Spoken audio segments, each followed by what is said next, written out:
Hello बच्चों, इस channel में आप लोग को स्वागत है। इस चैनल में आप लोग क्लास 9 के बिहार बोर्ड के हिंदी मीडियम की बुक को पढ़ सकते हैं। आज हम लोग प्रश्नावली 1.1 के कुछ क्वेश्चन को देखने जा रहे हैं। इसमें पहला क्वेश्चन कह रहा है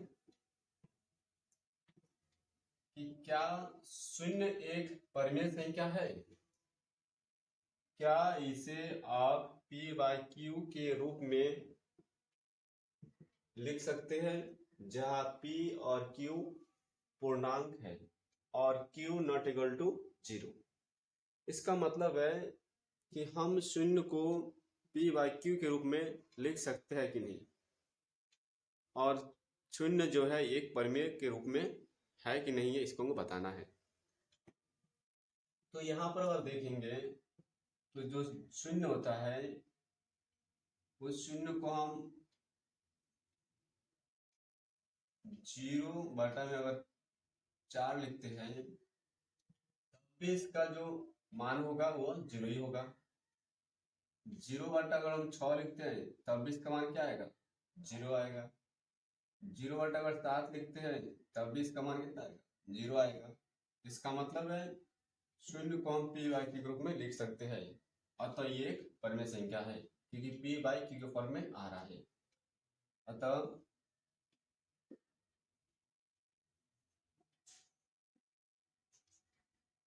शून्य शून्य को हम p/q के रूप में लिख सकते हैं, इसलिए शून्य एक परिमेय संख्या है।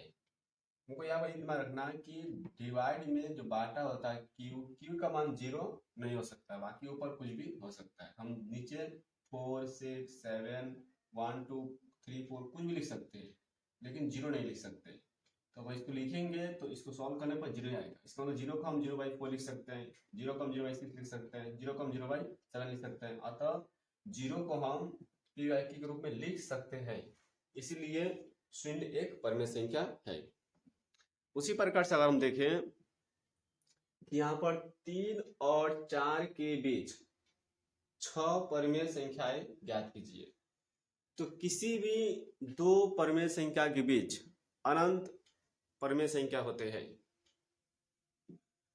तो यहाँ पर हम लोग को सिर्फ 6 परिमेय संख्या निकालना है। तो इसमें क्या करना है, इसके बीच में जितना परिमेय निकालेंगे उसको हम n मान लेंगे और इसको लिख देंगे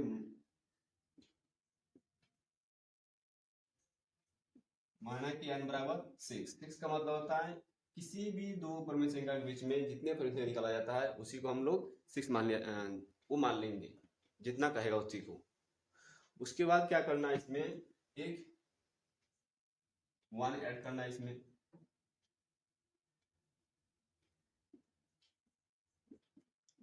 7। अब क्या करेंगे, 7 से इसके ऊपर नीचे गुना करेंगे और इसको गुना कर देंगे, मतलब 3 और 4। इसको गुना के ऊपर नीचे तो 3 7/7 और 4, इसको 7/7 मल्टीप्लाई करेंगे इसको तो 21/7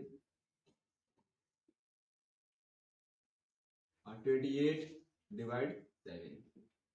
अब हम देख रहे हैं कि इसके बीच में नीचे अगर नीचे सेम आना चाहिए, नीचे अगर सेम आ गया तो हम देखेंगे ऊपर 21 मतलब 21 और 28 के बीच में 6 संख्या आ रहा है कि नहीं आ रहा।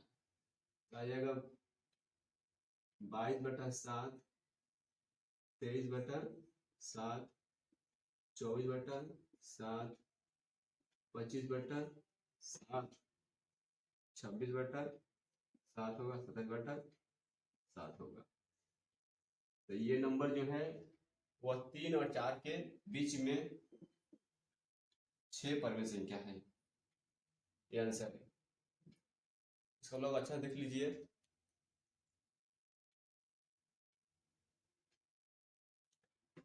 अब हम लोग एक नया क्वेश्चन है, इसको देखने जा रहे हैं। इसमें लिखा है 3/4 और 4/5 के बीच 5 परिमेय संख्या निकालिए। तो यहाँ पर 3/4 नहीं है, यहाँ 5 है, इसको 5 बना देते हैं, 5। तो 3/5 और 4/5 के बीच 5 परिमित संख्या निकालना है। तो किसी भी परिमित संख्या निकालने से पहले देखना पड़ता है कि नीचे सेम है कि नहीं। अगर नीचे सेम है तो कुछ नहीं करना है, डायरेक्ट क्या करना है, इसमें n का मान 5 मान लेंगे, n का मान लिखेंगे 5 लिख दिए, इसमें 1 जोड़ देंगे तो हो जाएगा 6। अब क्या करना है, इसी 6 से इसके ऊपर नीचे गुना कर देंगे, इसके ऊपर नीचे गुना कर देंगे, तो 3/5 और 4/5। इसको हम लिख सकते हैं 3/5, इसको ऊपर गुना करेंगे 6 से,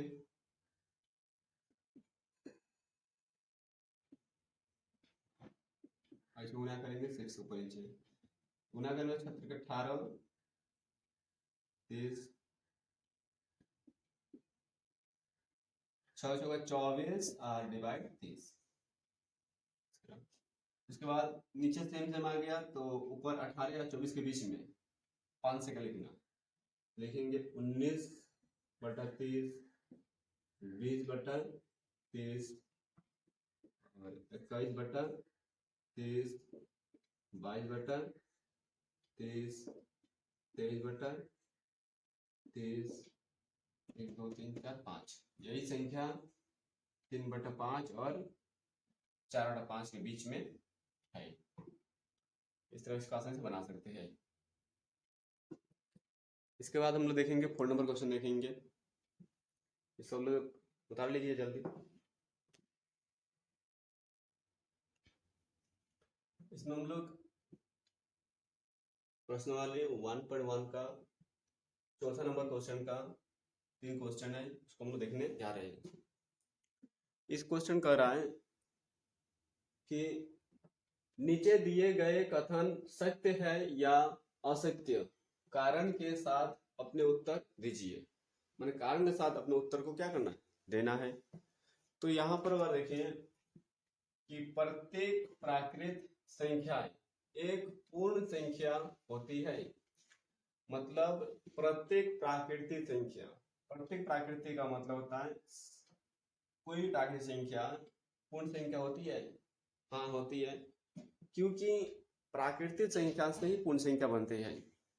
तो सारे का सारा प्राकृतिक संख्या जो है वो पूर्ण संख्या समूह में है। इसलिए हम कह सकते हैं कि ये जो, जैसे मान लेते हैं कि प्रत्येक प्राकृतिक का मतलब होता है जैसे 1 2 3 4, ये सब प्राकृतिक है। तो ये सारे संख्या पूर्ण संख्या में है, क्योंकि पूर्ण संख्या इसी संख्या से मिलकर बना है। इसलिए हम कह सकते हैं कि ये सत्य होगा। लिखेंगे इसमें सभी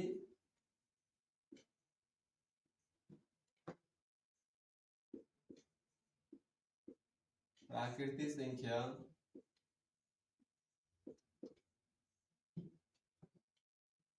पूर्ण संख्या के समूह में है।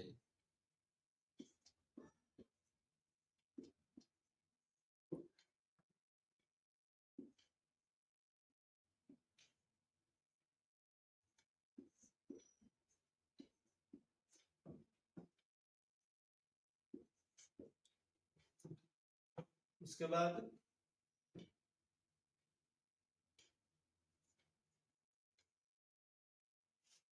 प्रत्येक पूर्णांक एक पूर्ण संख्या होती है। प्रत्येक पूर्णांक, पूर्णांक का मतलब होता है 0 1 2 3 4, ये सब पूर्णांक है।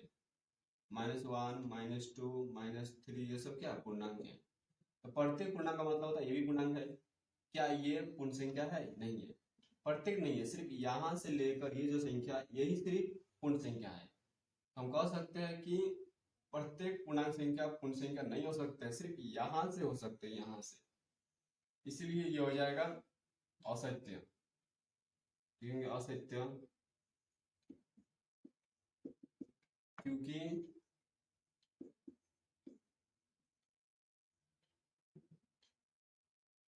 क्योंकि प्रत्येक पूर्णांक संख्या पूर्ण संख्या समूह में नहीं है। प्रत्येक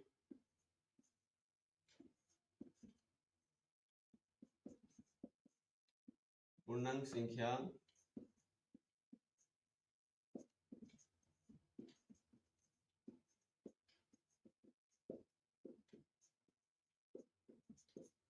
पूर्ण संख्या के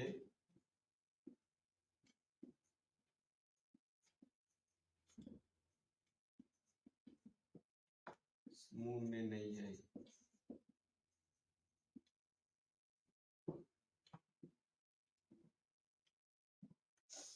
प्रत्येक परिमेय संख्या एक पूर्ण संख्या होती है।